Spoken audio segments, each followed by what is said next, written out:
प्रिय छात्र छात्राओं, सने भरा नमस्कार।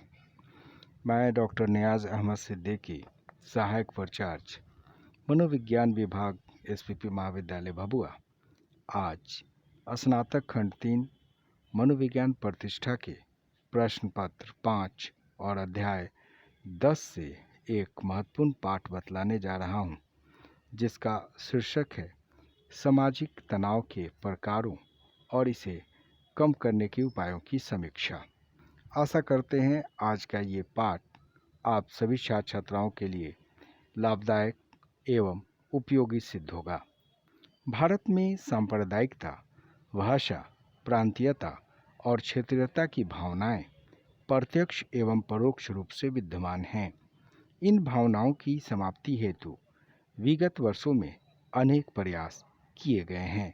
आधुनिक युग में भी ये समस्याएं हमारी राष्ट्रीय एकता और राष्ट्रीय प्रगति के लिए बाधक बनी हुई हैं। समांतर तनाव का अर्थ होता है बेचैनी या अशांति। जब यह तनाव या अशांति पूरे समूह, समुदाय या समाज में फैलता है तो इसे ही सामाजिक तनाव या सोशल टेंशन के नाम से जाना जाता है। उदाहरण के लिए रामनवमी के अवसर पर या मुहर्रम के अवसर पर किसी विशेष क्षेत्र में फैले तनाव को सामाजिक तनाव कहा जा सकता है। जी.एस. खुर्रे के शब्दों में समाज वास्तव में अनेक समूहों की समग्रता है।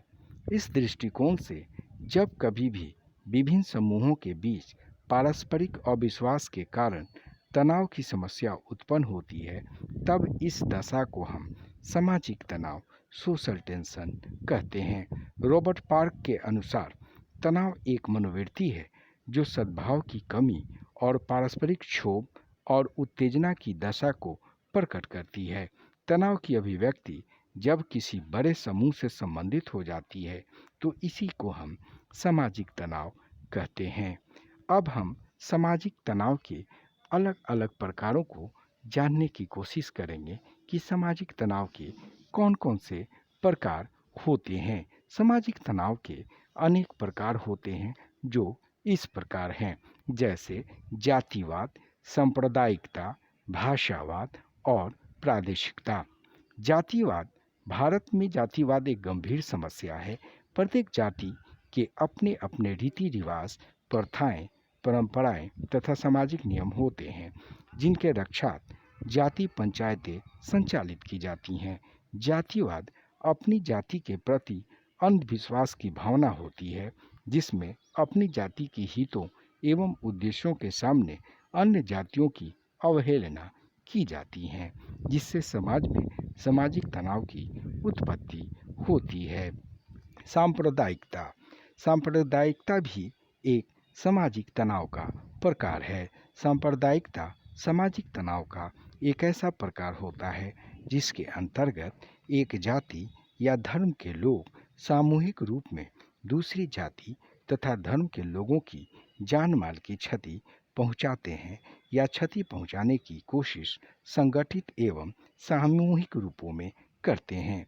हिंदू, मुस्लिम, सिख, ईसाई द्वारा एक दूसरे के प्रति अपनाई गई खतरनाक प्रवृत्ति जिससे सांप्रदायिक संपत्तियों को जान माल की क्षति पहुंचाई जाने की कोशिश करना सामाजिक तनाव का कारण बनता है। समाज में सांप्रदायिकता का प्रचार और इसका व्यापक प्रभाव अनेक रूपों में पड़ता है।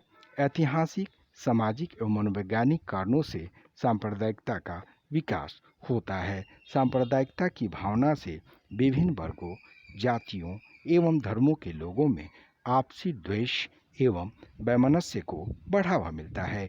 यही द्वेष एवं वैमनस्य की भावना समाज के सदस्यों में आपसी शत्रुता एवं मारकाट को फैला देती है। भाषावाद। भाषावाद भी सामाजिक तनाव का एक प्रमुख प्रकार माना गया है, जो कि एक प्रमुख सामाजिक समस्या है। भारत के विभिन्न क्षेत्रों में विभिन्न भाषाएं बोली जाती हैं।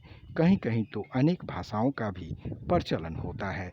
दक्षिण भारत के कुछ लोगों ने हिंदी भाषा के विरोध में अत्यंत उग्र आंदोलन किया, जबकि उत्तरी भारत में अंग्रेजी भाषा के विरोध में आंदोलन किया गया। बंगाल में हिंदी के विरोध में बंगला भाषा के नाम पर भाषावाद खड़ा कर दिया गया।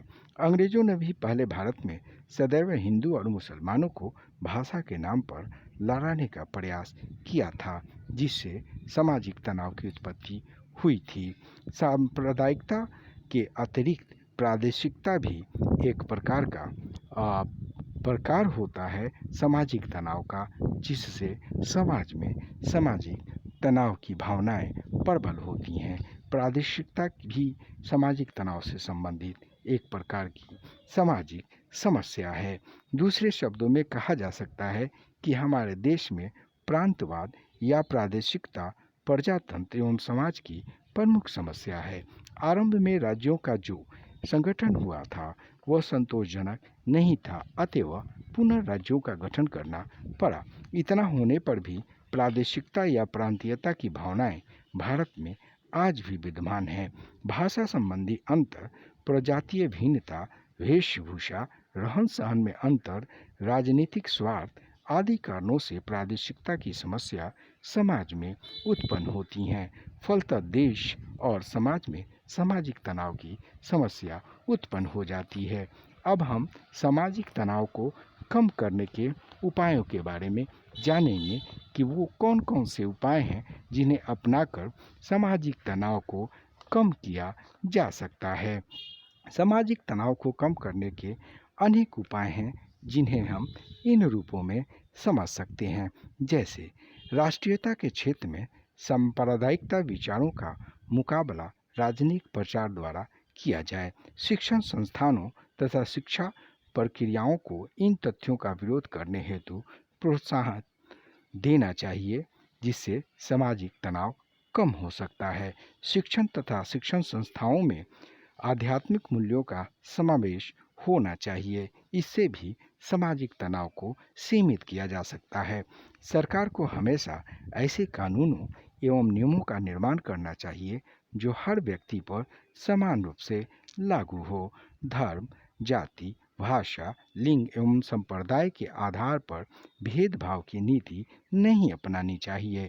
समाज के सांप्रदायिक तत्वों की पहचान कर उनका भंडाफोड़ करना चाहिए, जिससे कि जनता ऐसे तत्वों को कभी भी पुनर्बलित न करे और ऐसे लोगों से दूर रहने की कोशिश करे। प्रशासनिक व्यवस्था को प्रभावशाली बनाया जाना चाहिए ताकि सामाजिक तनावों का पूर्वानुमान लगाया जा सके तथा इन्हें रोकने हेतु कड़े कदम उठाने चाहिए। सांप्रदायिकता तथा जातिवाद विरोधी सम्मेलनों का आयोजन किया जाना चाहिए। राष्ट्रीय उत्सवों में सम्मिलित होने के लिए सभी को प्रोत्साहित करना चाहिए।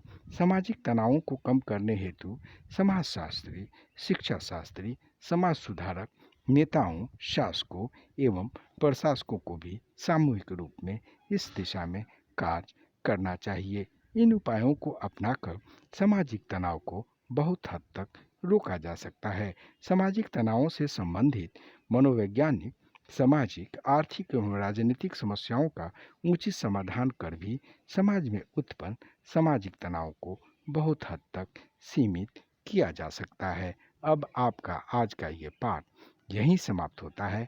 आशा करते हैं आज का पाठ आप सभी को समझ में आया होगा। बहुत बहुत धन्यवाद।